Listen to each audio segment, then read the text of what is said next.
Grande poder estar aqui com os irmãos. Nós estivemos aqui há um tempo atrás, também participando, num sábado, trabalhos de gratidão a Deus pelo aniversário da Igreja Presbiteriana do Lindéia. Mas esse ano, o reverendo Marcelo me concedeu essa honra de me convidar para estar aqui com os irmãos na celebração do cinquentenário dessa igreja, boda de ouro. Então, louvado seja Deus pela vida da Igreja Presbiteriana do Lindéia, e que Deus continue abençoando muito os pastores, reverendo Marcelo, reverendo Rui, o conselho da igreja. Alguns presbíteros eu conheço, né?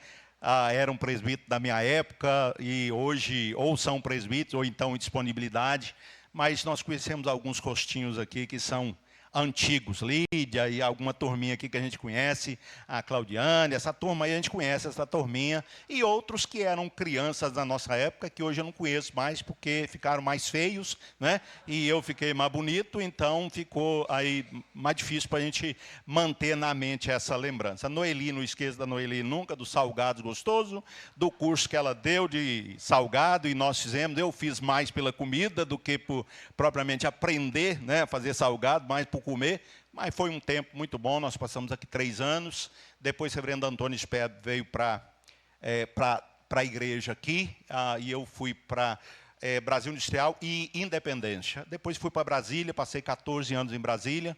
Depois de Brasília, desci para Montes Claros, passei 7 anos em Montes Claros. Como o reverendo Marcelo falou, estou no meu 11º ano na 10ª igreja, assim como ele também chegou aqui em 2016. Então, ele tem 11 anos aqui, eu também tenho 10 anos lá na 10ª igreja. Pela misericórdia de Deus, eu tenho me tolerado lá até hoje, né, e a gente tem podido realizar a obra do Senhor lá.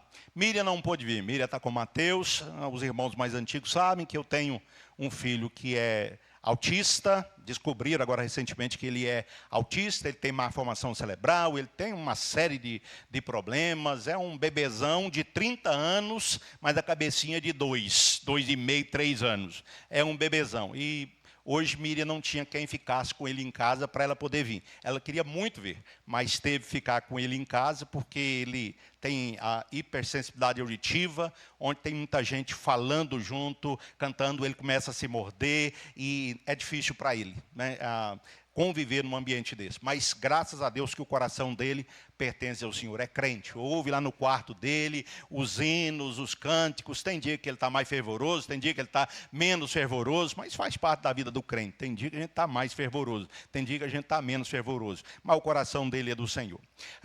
Quando o reverendo Marcelo me fez o convite, eu disse: Senhor, o Senhor tem que dar uma palavra do Senhor, colocar no meu coração e na mente qual texto eu devo compartilhar com os meus irmãos. E Deus colocou no meu coração de compartilhar com os irmãos o texto de Atos, capítulo 2, versículos 42 até o 47. Enquanto os irmãos abrem as suas Bíblias nesse texto, Atos, capítulo 2, 42 a 47, eu quero iniciar fazendo algumas perguntas que vão nos ajudar a compreender o texto que leremos e que serão respondidas pelo texto de Atos, capítulo 2, 42 a 47. Primeira pergunta que eu quero que os irmãos pensem a respeito dela é a seguinte: o que é uma igreja saudável? Existe igreja não saudável? Existe. Existe igreja não saudável, existe igreja saudável. Para algumas pessoas, igreja saudável é uma igreja grande, uma igreja rica, uma igreja que é bem estruturada. Ou é uma igreja que tem uma agenda semanal cheia de atividades muito interessantes, é uma igreja enganjada no evangelismo, no discipulado, é uma igreja missionária. Todavia, irmãos, tem muitas igrejas que têm tudo isso e não são saudáveis. Essas coisas são muito importantes, mas não são somente elas que mostram que a igreja é saudável ou não é saudável. Muita igreja não saudável tem essas atividades também e desenvolvem essas atividades e não são saudáveis. A segunda pergunta é: como é que uma igreja saudável cresce? Como é que uma igreja saudável cresce? Muitos dizem, é evangelismo e discipulado. Não estão errados, estão certos. Evangelismo e discipulado. Outros dizem, olha, atividades interessantes. A igreja precisa ter atividades, criar atividades interessantes. A igreja precisa usar as mídias sociais. Nós estamos no século XXI, temos aí à nossa disposição as mídias sociais e devemos usar as mídias sociais. A igreja deve fazer ação social, ela deve se ocupar em fazer ação social no seu bairro para ser conhecida. Outros dizem, olha, a igreja precisa receber bem os visitantes. Só que tem muita igreja que tem tudo isso, faz tudo isso e não é igreja saudável. Isso, então, não é o que determina se uma igreja é saudável ou não. E aí a pergunta fica, então, pastor, o que é uma igreja saudável? Como é que a igreja saudável cresce? O que é uma igreja saudável e como uma igreja saudável cresce? E é importante nós pensarmos sobre isso, porque certamente os pastores, os presbíteros, os diáconos, a liderança da igreja e os membros também desejam que a sua igreja seja uma igreja saudável. Desejam também que a sua igreja cresça. É tão bom quando a gente recebe membros, né, pastor? É mais serviço, viu? É mais serviço, mais responsabilidade, mais almas pelas quais nós vamos ter que prestar contas a Deus, né, Rui? Mas nós fazemos isso com alegria, porque fomos chamados para isso. Temos o chamado do Senhor e Ele nos dá paciência, nos dá calma, nos dá sabedoria, nos dá força e nos dá tudo que nós precisamos. E dá paciência para o rebanho também, não é porque os pastores às vezes são chatos e cobram algumas coisas, mas Deus vai dando paciência, Deus vai operando de todos os lados e Deus vai abençoando a sua igreja. Então, é importante pensar a respeito disso. E com isso em mente, o que é uma igreja saudável? Como é que uma igreja saudável cresce? Vamos lá para o nosso texto? Vamos ver o que o nosso texto diz a respeito disso aí? Antes, porém, nós vamos orar e depois nós vamos ler o texto. Deus bendito, nesse momento que mais uma vez leremos a Tua palavra, e a leremos, ó Deus querido, com grande expectativa, porque é a palavra do Senhor, viva e eficaz, mais cortante do que espada de dois gumes, apta para discernir pensamentos, ó Deus. A Tua palavra sonda o nosso coração, ela tem um poder de penetração que nada nesse universo tem semelhante. Então iremos ler esta palavra e o objetivo nosso, ó Deus, é compreender o que é uma igreja saudável, compreender como uma igreja saudável cresce e como é que essa igreja saudável e que cresce glorifica o nome do Senhor. Nos fale por meio desse texto, nos fale por meio da sua palavra e grave essa palavra no nosso coração, da nossa mente, no nosso coração e nos capacite, ó Deus querido, a colocá-la em prática. Essa é a nossa oração, no nome de Jesus. Amém. Atos 2, vamos ler juntos, Atos 2, 42 até o 47. Vamos lá? E perseveravam na doutrina dos apóstolos e na comunhão, no partir do pão e nas orações. Em cada alma havia temor, e muitos prodígios e sinais eram feitos por intermédio dos apóstolos. Todos os que creram estavam juntos e tinham tudo em comum. Vendiam as suas propriedades e bens, distribuindo o produto entre todos, à medida que alguém tinha necessidade. Diariamente perseveravam unânimes no templo, partiam o pão de casa em casa e tomavam as suas refeições com alegria e singeleza de coração, louvando a Deus e contando com a simpatia de todo o povo. Enquanto isso, acrescentava-lhes o Senhor dia a dia os que iam sendo salvos. Portanto, vamos analisar esse texto e para ver como esse texto responde essas duas perguntas com as quais nós iniciamos. O que é uma igreja saudável e como a igreja saudável cresce. Queridos, é importante compreender que esse é o segundo volume de uma obra de 2 volumes. O Evangelho de Lucas é o primeiro, segundo Lucas, é o primeiro volume.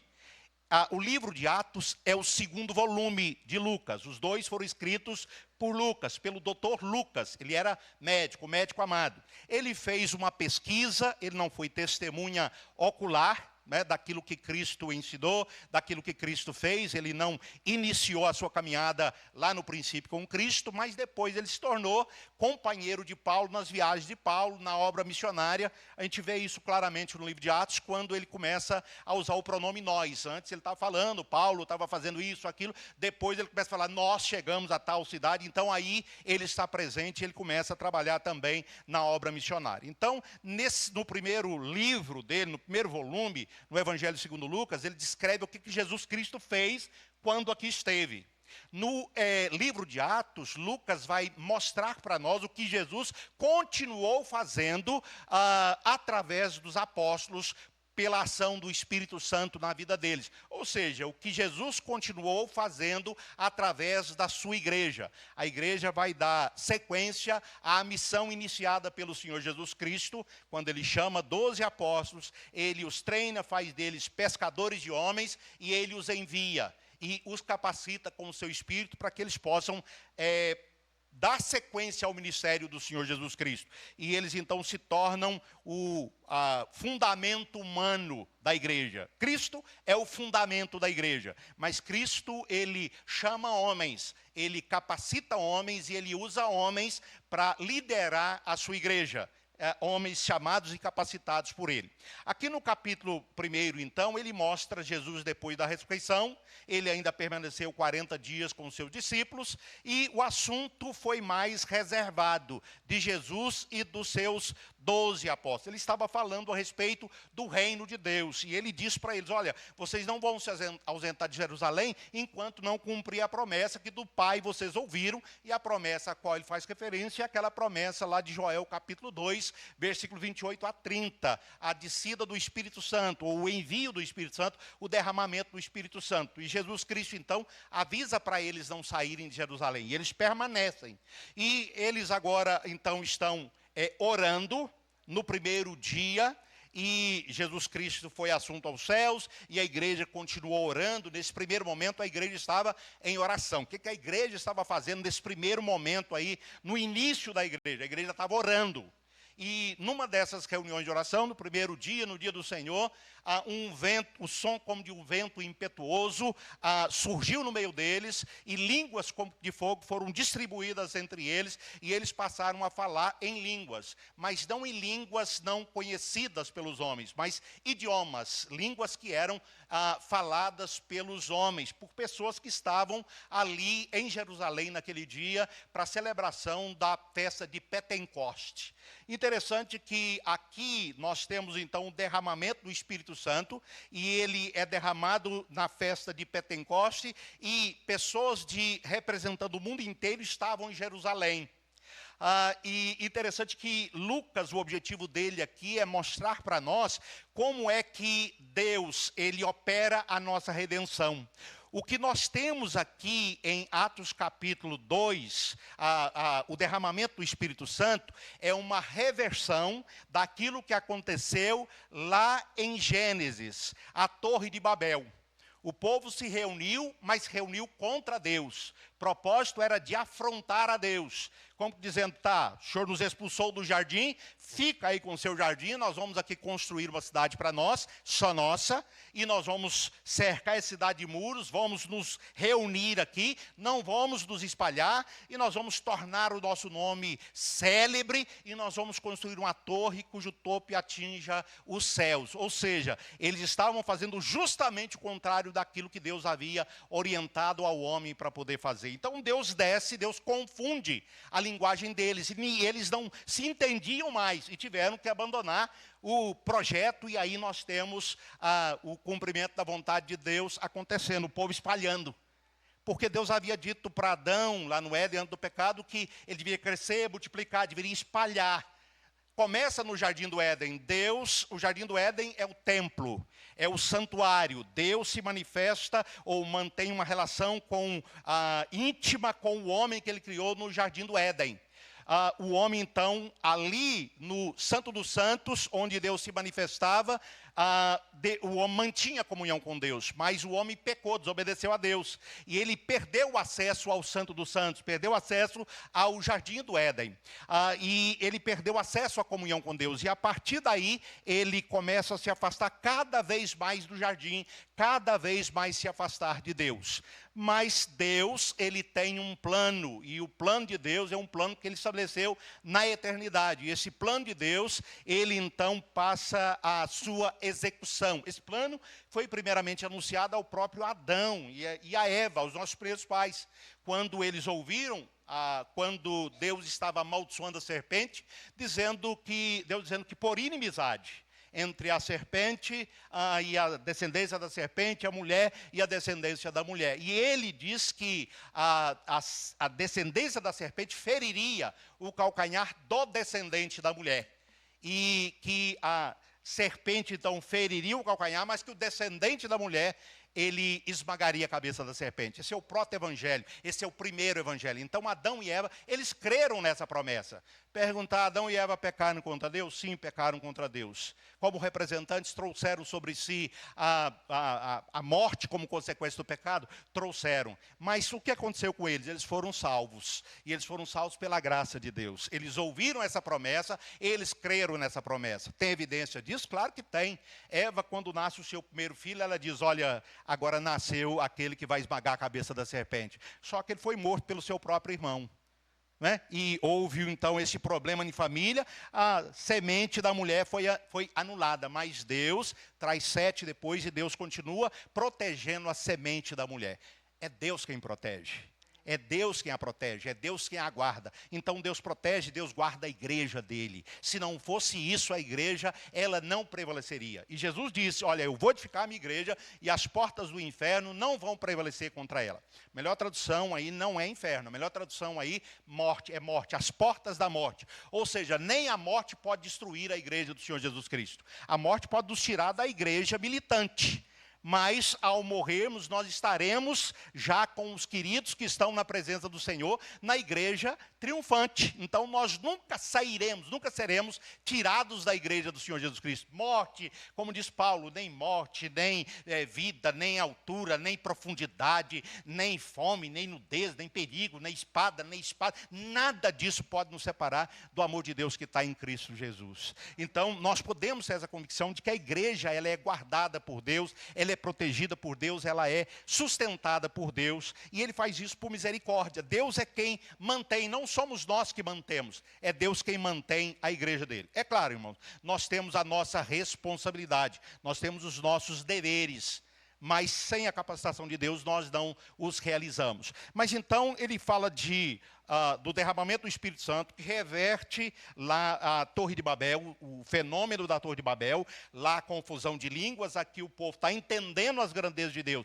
na sua própria língua, então há uma reversão. Aqui também em Atos 2, no Pentecostes, está se cumprindo a promessa de Deus, lá em Gênesis 2, versículo 3, quando Deus promete a Abraão que nele seria abençoado todas as famílias da terra. E é claro que ele está falando a respeito do Senhor Jesus Cristo. E nós começamos o livro de Mateus falando que Jesus Cristo é filho de Abraão, que Jesus Cristo é filho de Davi, ou em Jesus se cumpre todas as promessas. Promessas feitas a Abraão, promessas feitas a Davi, promessa feita ao povo dele. Deus é um Deus que cumpre as suas promessas. Louvado seja ele por isso, ele cumpre todas as suas promessas. Então Lucas fala do derramamento do Espírito, depois ele vai falar para a gente do sermão de Pedro. Esse foi o primeiro sermão e para mim, até hoje, talvez o sermão de Jonas tenha sido o sermão com maior número de pessoas arrependidas.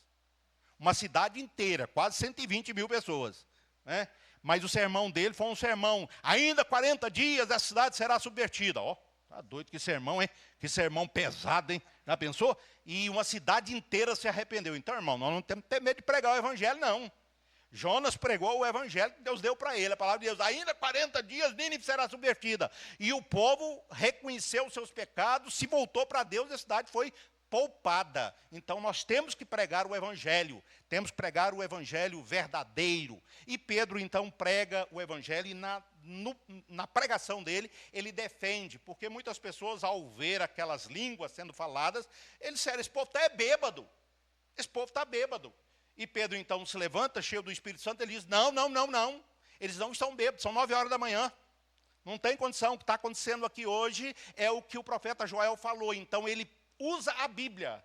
Ele usa a Bíblia para defender o que estava acontecendo. Ele interpreta aquela situação à luz da palavra de Deus. E esse princípio é extremamente importante. Nós devemos interpretar a vida, olhar para a vida e ver a vida, não com as lentes desse mundo, mas com as lentes da palavra de Deus. Nós temos que ter uma cosmovisão cristã e não uma cosmovisão mundana. Não devemos ver o mundo com os olhos do mundo, devemos ver o mundo com os olhos de Deus. E é isso que Pedro está mostrando. A palavra é que interpreta a história, não é a história que interpreta a palavra.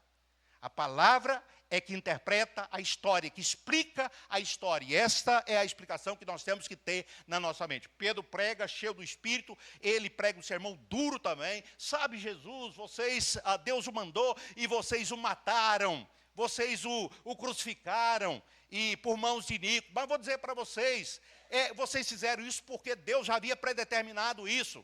Era plano de Deus que ele morresse de maneira sacrificial, substitutiva na cruz. Mas sabe o que Deus fez? Deus o ressuscitou.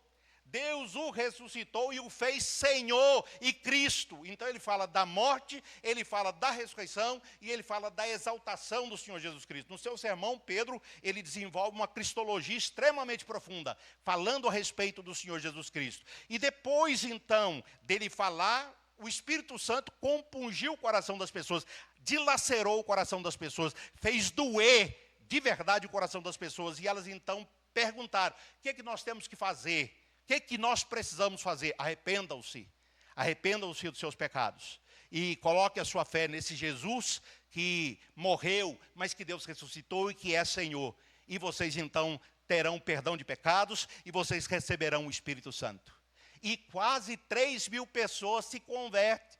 Quase 3.000 pessoas. E a partir daí, no capítulo 2, Pedro passa a descrever a vida dos convertidos. Como é que esses convertidos viviam? Então, o que Lucas está fazendo aqui? Ele não está apenas contando uma história. Ele está falando para a gente do começo da igreja que Jesus Cristo disse que edificaria e que as portas do inferno não prevaleceriam contra ela. Deus tinha uma aliança com o seu povo do Antigo Testamento, o povo de Israel.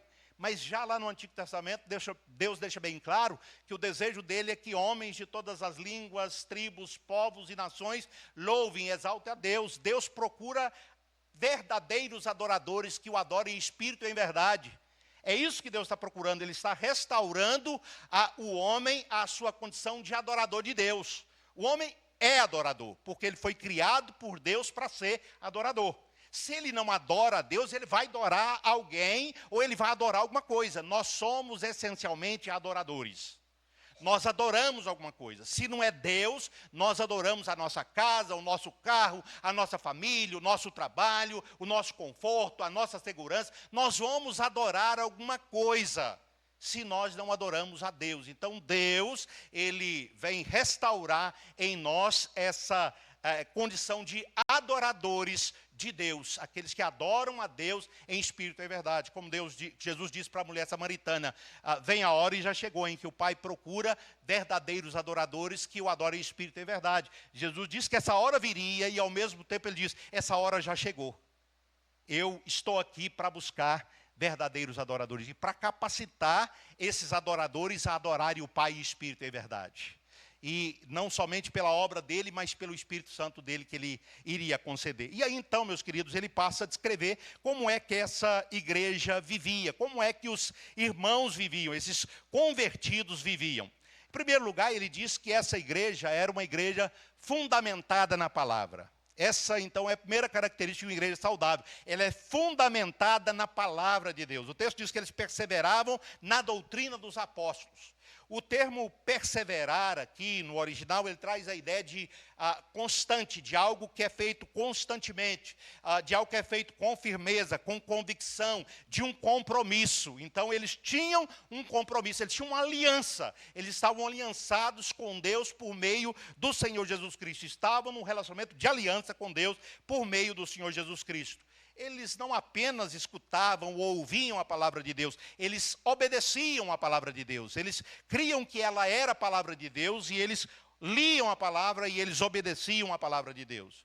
Comentando esse texto, João Calvino, lá no seu comentário do livro de Atos, ele diz o seguinte: a igreja não pode subsistir sem doutrina, pois nela, ou na doutrina, está a sua vida. A vida da igreja está na doutrina, e a doutrina é a palavra de Deus. Mas ele fala que eles permaneciam da doutrina dos apóstolos. Pode dar a ideia de que essa doutrina fosse a doutrina de homens. Não, irmãos, a doutrina dos apóstolos são os ensinos de Cristo. É aquilo que Cristo ensinou para os apóstolos, que os apóstolos ouviram, viram, como diz João lá no seu evangelho, ele diz: aquilo que os nossos olhos viram, os nossos ouvidos ouviram, as nossas mãos apalparam com respeito ao verbo da vida, isso aí nós damos conhecer a vocês. Ou seja, então eles são testemunhas, eles estão testemunhando para que todos tenham o seu gozo em Jesus Cristo, que é o caminho, a verdade e a vida, é aquele que pode satisfazer todos os nossos anseios. Então, a doutrina dos apóstolos aqui são os ensinos do Senhor Jesus Cristo. Ou seja, a igreja no seu início aqui, ela está construída sobre a palavra. Lembram da metáfora que Jesus Cristo usa depois do Sermão do Monte? Falando daquele que ouve a palavra e não obedece a palavra, aquele que ouve a palavra e obedece a palavra. O que ouve a palavra e não obedece é semelhante a um homem que constrói a sua casa sobre areia. E vem a chuva, vem o vento, e dão com ímpeto contra aquela casa, e ela cai, porque ela não tem base, ela não tem alicerce. Então ela cai, sendo grande a sua ruína. Mas aquele que ouve a palavra e pratica é comparado a alguém que constrói sua casa sobre a rocha. Vêm as mesmas situações, chuva forte, vento, e aquela casa não cai, porque ela está bem fundamentada. Então Jesus Cristo fala que o fundamento da vida de cada um de nós, e o fundamento da igreja, precisa ser a palavra. A palavra de Deus deve ser a nossa única regra de fé e prática. A Bíblia nos diz o que nós devemos crer e como nós devemos viver. E nós temos que, então, ter conhecimento disso e obedecer a palavra de Deus. Então, Paulo fala lá em Colossenses, capítulo 3,16, que nós temos que ser ricamente habitados pela palavra de Deus. Você sabia que a expressão cheios do Espírito e cheios da palavra são sinônimas? Alguém que é cheio do Espírito é cheio da palavra. E alguém que é cheio da palavra de Deus é cheio do Espírito. Não tem como. Não tem como você ser cheio do Espírito e não ser cheio da palavra. E não tem como você ser cheio da palavra e não ser cheio do Espírito. Então, são expressões sinônimas. Então, por isso que Paulo está dizendo: habite ricamente em vós a palavra de Cristo, com abundantemente. Ou seja, conheça a palavra. Leia a palavra, estude a palavra, medite na palavra, memorize a palavra, guarde a palavra no seu coração. E Jesus Cristo mostrou a importância disso quando ele foi tentado. Ele resistiu à tentação, todas as 3 investidas de Satanás, usando a palavra. A palavra é a espada do Espírito. E nós devemos, então, conhecer ou saber usar essa palavra. Principalmente nós que somos líderes, pastores, presbíteros, nós que somos líderes, devemos ser obreiros que não têm do que se vergonhar e que manejam bem essa arma poderosa que é a palavra de Deus. Espada de 2 gumes, que corta ou para a salvação ou para a perdição. A palavra pregada, ou ela vai levar as pessoas à salvação, ou ela vai levar as pessoas à perdição. Porque quem aceita a palavra, crê na palavra, confessa Jesus, é salvo. Quem rejeita, está condenado, porquanto não creu no unigênito Filho de Deus. Então, a palavra de Deus é quem faz isso. James Boyce, um outro comentarista, também no seu livro, no seu comentário sobre Atos, ele diz o seguinte: onde a palavra não é central, a igreja perde a sua identidade. Onde a palavra não é central, a igreja perde a sua identidade. A identidade da igreja é palavra. Eles perseveravam na palavra. A igreja, ela não pode viver de emoção. Tem emoção? Não tem como você não se emocionar quando você lê a palavra de Deus. Não tem como. Mas nós não estamos falando da emoção ser o que determina se aquela igreja é saudável. Nós estamos falando a firmeza da palavra de Deus. A palavra tem que ser central. A palavra precisa emocionar. Não é uma emoção pela emoção. Sentimentalismo é a palavra que toca, é o Espírito Santo usando a palavra que toca. A igreja, ela não vive de opinião de homens, não é o pastor, não são os presbíteros, não são os diáconos, não é a liderança da igreja que define os rumos da igreja, é a palavra, porque a igreja é de Cristo, e a palavra de Cristo que dirige a igreja, não os homens. A igreja presbiteriana no Lindé tem 2 pastores e tem mais pastores dos presbíteros, mas quem dirige essa igreja é Cristo. É por meio da palavra, porque esses pastores precisam pregar e pregam a palavra de Deus, e os presbíteros lideram conforme o ensino da palavra de Deus. Então a palavra de Deus ela é central. A igreja vive pela palavra. Assim como uma árvore grande, gigantesca, ela só permanece de pé por causa das suas raízes, ela precisa ter raízes profundas para que ela não caia quando vier o vento, a tempestade. Então o que determina se ela vai ficar de pé são as suas raízes. Quanto mais profundas, mais firme, mais resistente. Assim a igreja, assim o crente. Quanto mais arraigado na palavra de Deus, quanto mais a palavra de Deus for central na vida dele, mais firme ele estará para vivenciar as dificuldades, as experiências da vida. Então eu pergunto, meu querido, você está enraizado na palavra? Você, crente, membro da Igreja Presbiteriana Lindéia, você está enraizado na palavra? Você tem fincado as suas raízes na palavra? Você tem construído a sua vida sobre esse alicerce, que é a palavra de Deus? A palavra de Deus, ela é a sua regra de fé e prática?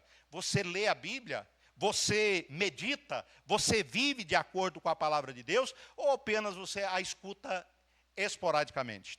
Infelizmente, tem muitos crentes que perdem a Bíblia dentro de casa. Chega no domingo da igreja, guarda a Bíblia em algum lugar e só vai pegar na Bíblia no outro domingo, aí não lembra onde colocou. E sai perguntando para todo mundo, onde está a Bíblia? Onde está? Principalmente o homem faz isso. Já não encontra muita coisa mesmo, né? Fica meio perdido, e aí sai procurando a Bíblia. Então isso significa que nem sabe onde colocou, porque não pegou durante a semana.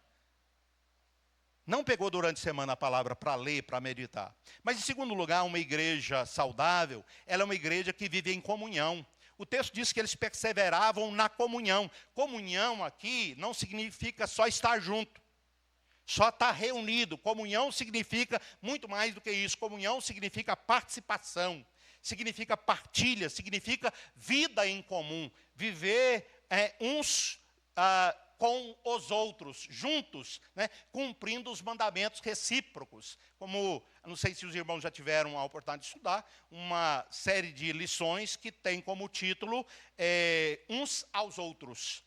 Essa lição ela estuda sobre os mandamentos recíprocos da palavra de Deus. Perdoai-vos uns aos outros, amai-vos uns aos outros, suportai-vos uns aos outros. Então são vários imperativos da palavra que nos lembra que nós somos a família de Deus.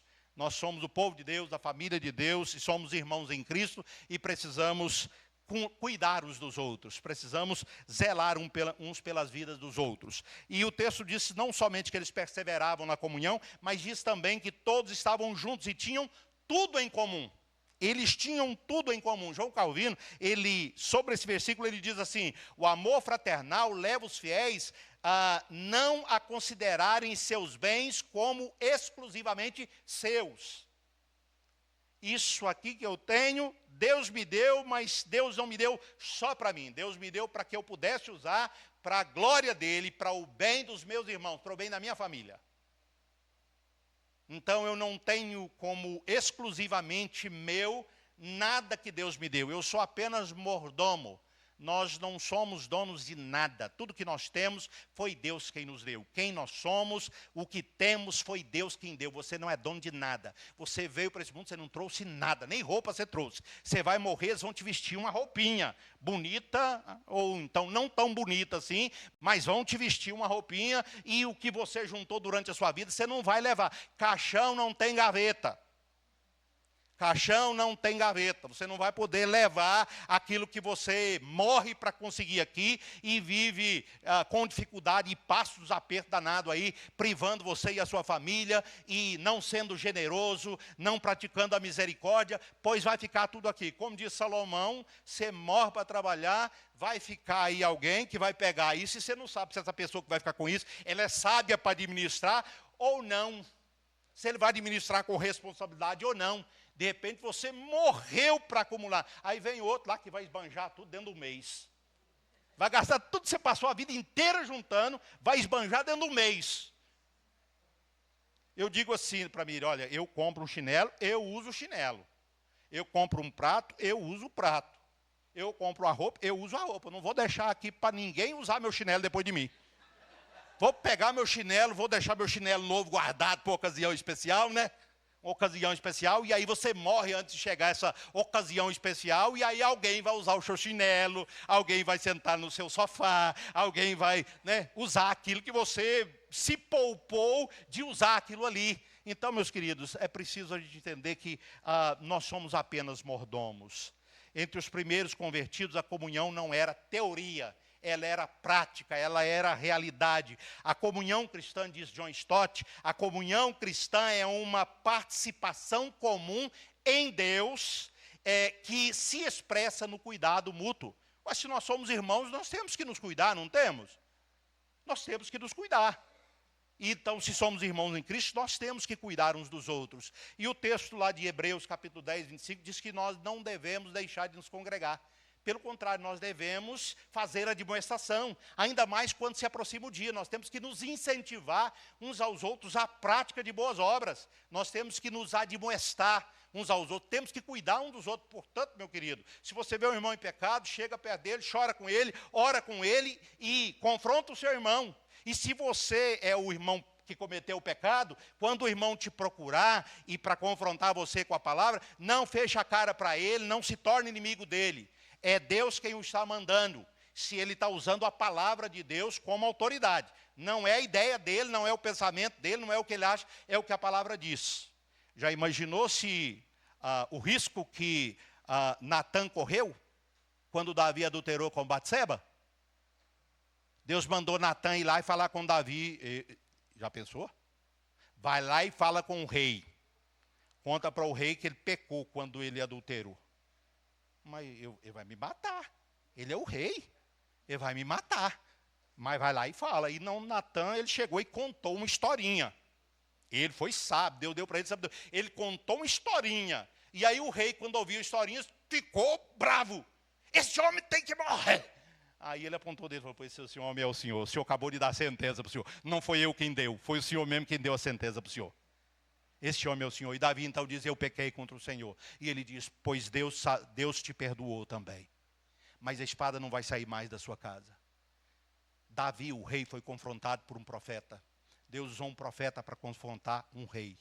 E fez isso não uma única vez, várias vezes. Deus usa servos dele para confrontar outros servos dele que estão vivendo errado, vivendo de maneira contrária à palavra de Deus. Então, não feche a cara, não se torne inimigo, ouça, escute, absolva, julgue a sua vida. Você está errado mesmo, então reconheça, se arrependa e mude de vida. E não se torne inimigo daquele que Deus usou como instrumento. Se deixe admoestar, se deixe advertir, se deixe exortar. Porque nós precisamos uns dos outros. Nós precisamos levar as cargas uns dos outros. Porque somos a família de Deus. É isso que é ter comunhão. Não é só sentar junto no domingo, no banco da igreja, cantar junto, louvar a Deus junto, orar junto. E pronto, vai para casa e cada um na sua vida.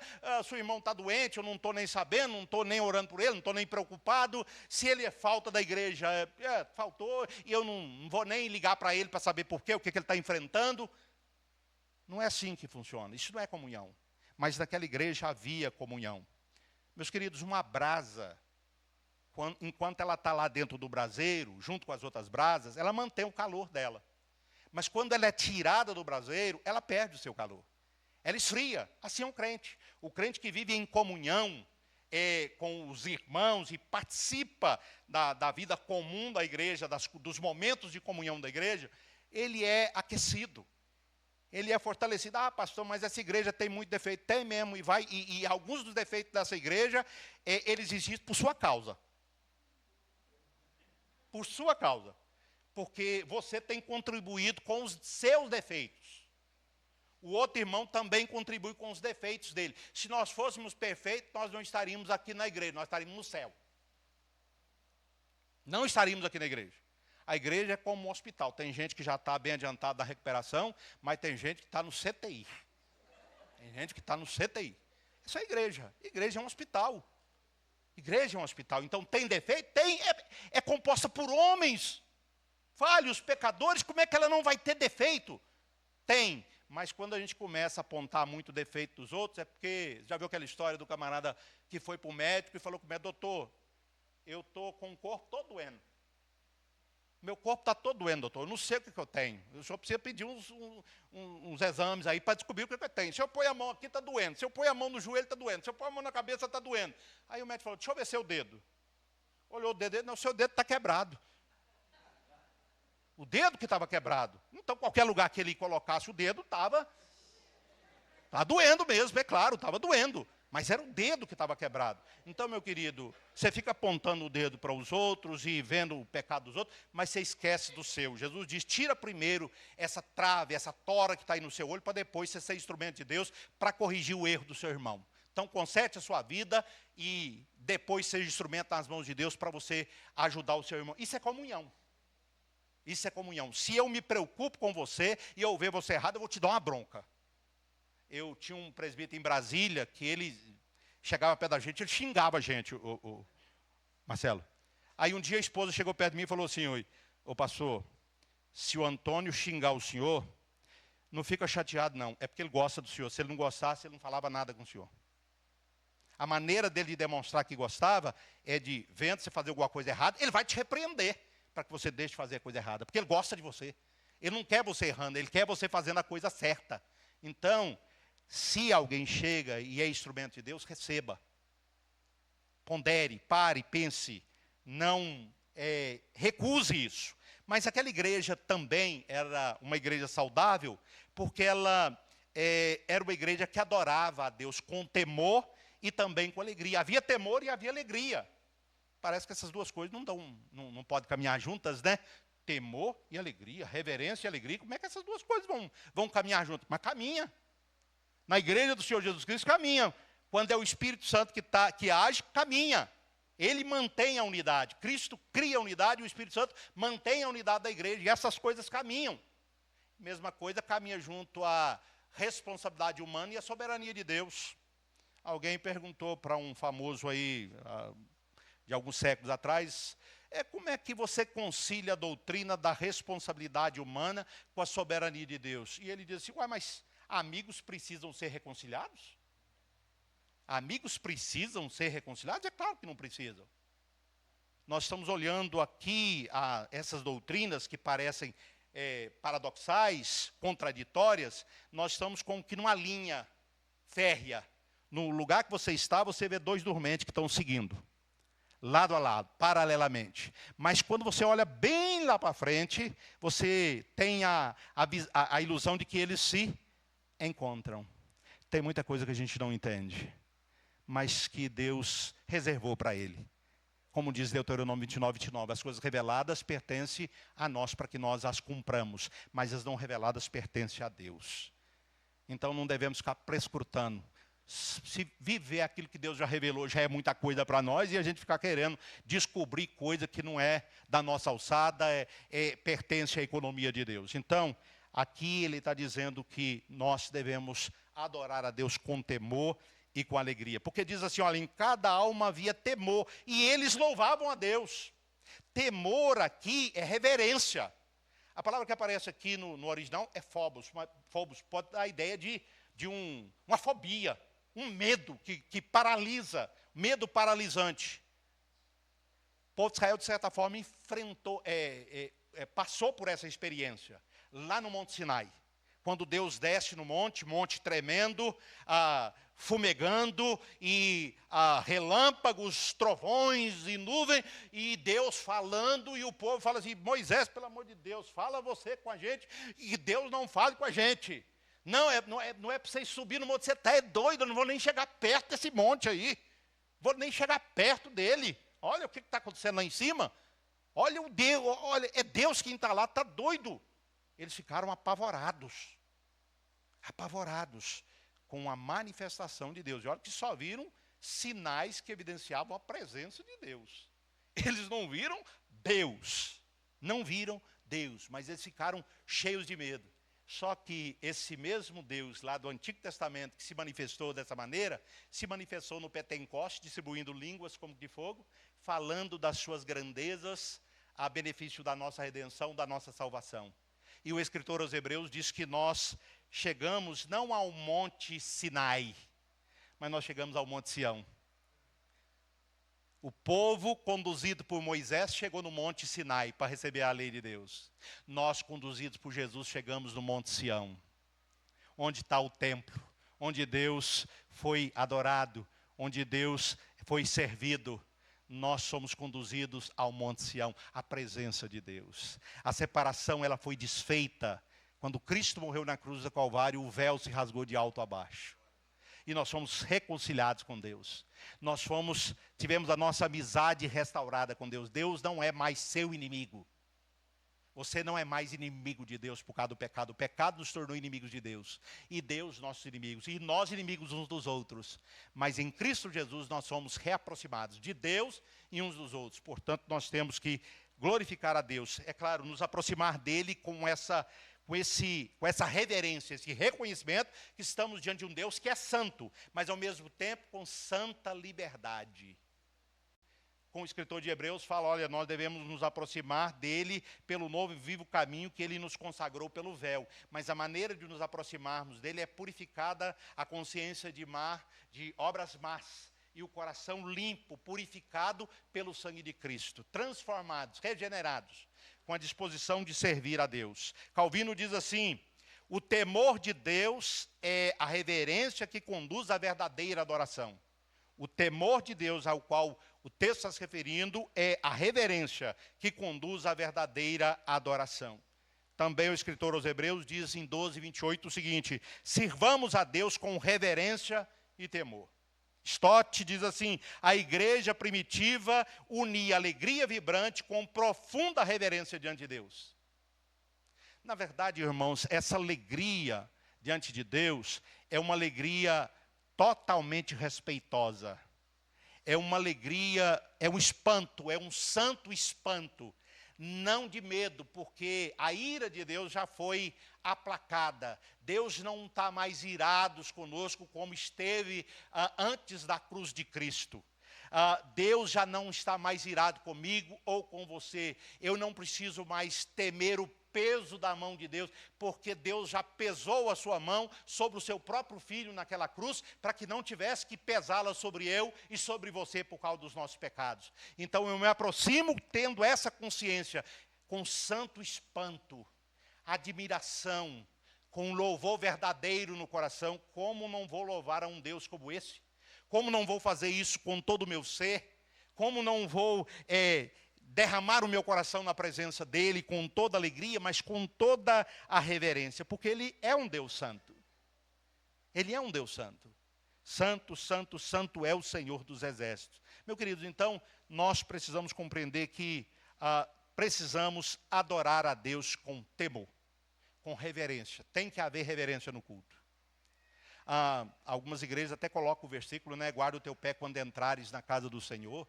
Outros colocam o versículo, quando você entrar na casa do Senhor, sejam poucas as tuas palavras diante do Senhor, porque o Senhor está no céu, você está na terra. A ideia é, nós entramos aqui para adorar a Deus. Esse é um lugar onde nós viemos para adorar a Deus. Se você não veio com o propósito de adorar a Deus, não atrapalhe quem veio para adorar a Deus. Não fique cutucando o irmão do lado, comentando alguma coisa, mostrando alguma coisa para ele. Isso é irreverência. Você chega num tribunal, está lá um juiz que é homem. Quando ele entra, todo mundo fica de pé. Só senta quando ele manda sentar. Só fala quando ele manda falar. Ele é a autoridade máxima ali. As pessoas precisam se portar com reverência diante dele. Agora, você imagine o Deus, criador de todas as coisas, está presente no nosso meio. Jesus, Deus, a segunda pessoa da Trindade, está presente no nosso meio. O Espírito Santo está presente no nosso meio. Você sabia que quando a igreja se reúne para cultuar, ao mesmo tempo que nós nos reunimos para cultuar aqui na terra, está acontecendo também, no mesmo momento, um culto no céu? Você sabia que os anjos do céu estão cultuando a Deus junto com a igreja? Aqueles que já partiram estão cultuando a Deus no mesmo momento que nós estamos cultuando? Você sabia que Jesus Cristo é aquele que nos conduz na nossa adoração a Deus? Porque senão a nossa adoração não seria aceita por Deus. É Jesus quem nos toma pela mão e quem nos conduz até a presença de Deus. E nos permite adorar a Deus. E Deus recebe a nossa adoração não por nossa causa, porque hoje a gente é melhorzinho. Não, é por causa de Jesus Cristo. O seu culto, o meu culto, só é aceito por causa do Senhor Jesus Cristo. E finalmente, como é que essa igreja cresce? Como é que essa igreja cresce? A igreja saudável. Essa igreja cresce, irmãos, pela ação soberana de Deus. O texto nos diz assim: e o Senhor lhes acrescentava dia a dia os que iam sendo salvos. A igreja vivia centralizada na palavra. A igreja vivia em comunhão verdadeira, uns participando da vida dos outros. E a comunhão era tão intensa que o sujeito lá tinha alguns terrenos. Ele fazia o seguinte: eu preciso de 5 terrenos, eu preciso de um só. Vou vender um dos meus terrenos e vou abençoar os irmãos da igreja. E entregava o dinheiro para os apóstolos ajudavam para não ter nenhum necessitado entre eles. Os irmãos estavam sensibilizados com a necessidade dos outros, para não haver nenhum necessitado entre eles. Ou seja, o meu irmão, o bem-estar do meu irmão, a segurança do meu irmão, o sustento do meu irmão é mais importante do que eu manter 5 lotes. Do que eu manter não sei quantas casas, quantos apartamentos. Né? Isso vai ficar aqui, as suas 5 casas, seus 5 apartamentos, seus 200 carros, vai ficar tudo aí. Né? Vai ficar tudo por aí para alguém usar. E você perde essa oportunidade de usar os seus bens da maneira correta para a glória de Deus. Então, Deus nos deu bens, colocou na nossa mão com a responsabilidade de nós administrarmos isso para a glória dele. E a glória de Deus está em que usemos isso para abençoar os nossos irmãos. Então, aquela igreja crescia em comunhão, mas aquela igreja também adorava a Deus com temor e com alegria. Havia alegria, e por causa dessa alegria contagiante daquela igreja, o povo olhava e falava assim: meu Deus do céu, olha esse povo, olha a reverência desse povo. Olha a reverência desse povo, mas olha a alegria desse povo. Olha o culto desse povo, eles estão cantando, mas veja com que alegria eles estão cantando. E é uma alegria verdadeira, sincera, de coração, contagiante. Contagiante. Eles não estavam fazendo nada demais, estavam cantando a palavra, orando a palavra, ouvindo a pregação da palavra, palavra, vivendo em comunhão verdadeira, cuidando uns dos outros como família. O povo olhava e falava: esse povo é um povo diferente. Esse povo é um povo diferente. E a igreja tem que ser diferente do mundo. Porque quando a igreja se torna igual ao mundo, ela perdeu a sua razão de ser. A igreja tem que ser totalmente diferente do mundo. A igreja saudável, ela é totalmente diferente do mundo. Ela não permite o mundo entrar para dentro dela, ela entra para dentro do mundo.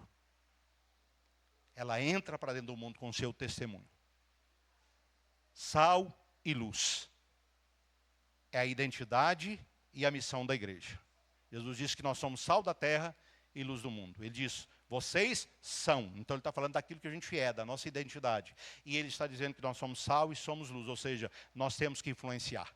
O sal, ele cumpre a sua função. A luz cumpre a sua função. E o cristão precisa cumprir a sua função. E se ele realmente é alguém transformado pelo Espírito, ele vai cumprir a sua missão. E ele vai viver o Evangelho. Meus queridos, tem muita gente que vai pregar o Evangelho, mas que são confrontados por aquelas pessoas que ouvem a pregação. Porque as pessoas dizem assim: mas você está me falando isso aí, mas você vive assim, você faz isso. Como é que você vem me falar de Bíblia? É aquele ditado, né?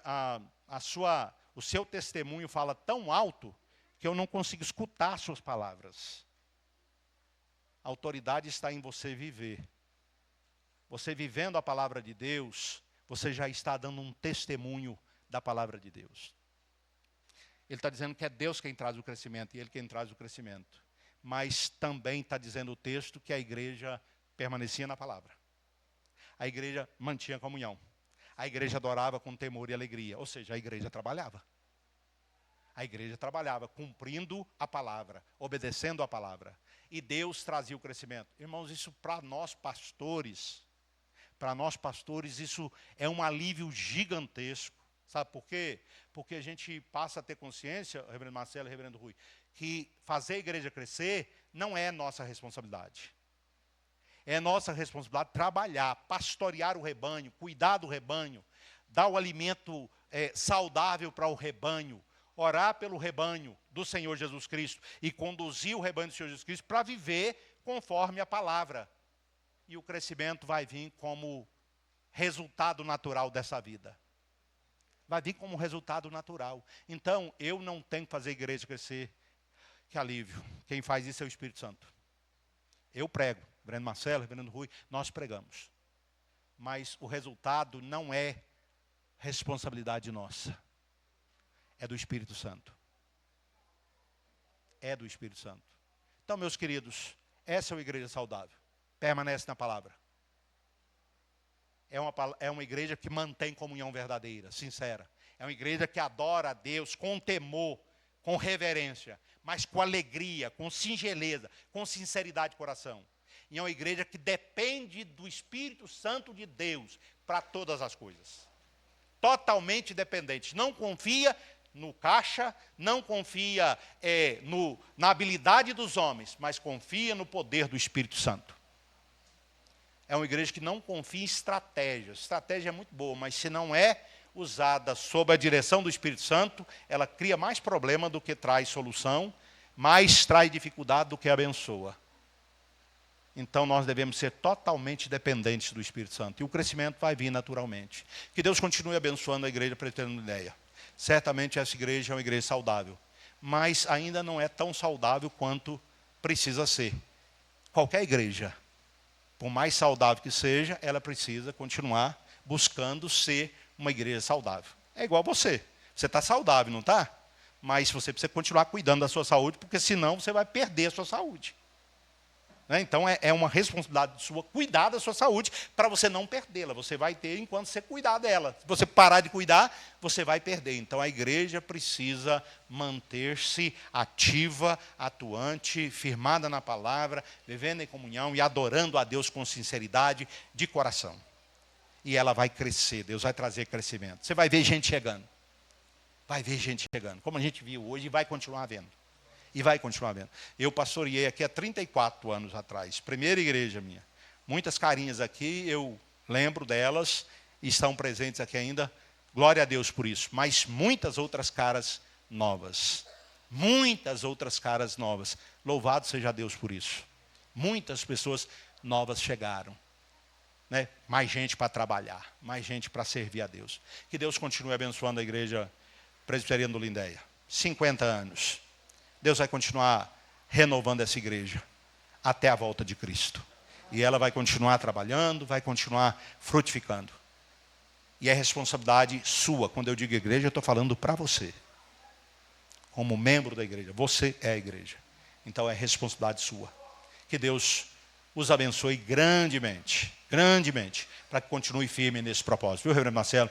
Viu, reverendo Rui? Deus continue abençoando vocês, dando sabedoria ao conselho, aos presbíteros, para administrar a igreja espiritualmente, dando sabedoria aos diáconos, para cuidarem da ação social, que é o braço estendido da misericórdia de Deus, para a própria igreja e para a sociedade.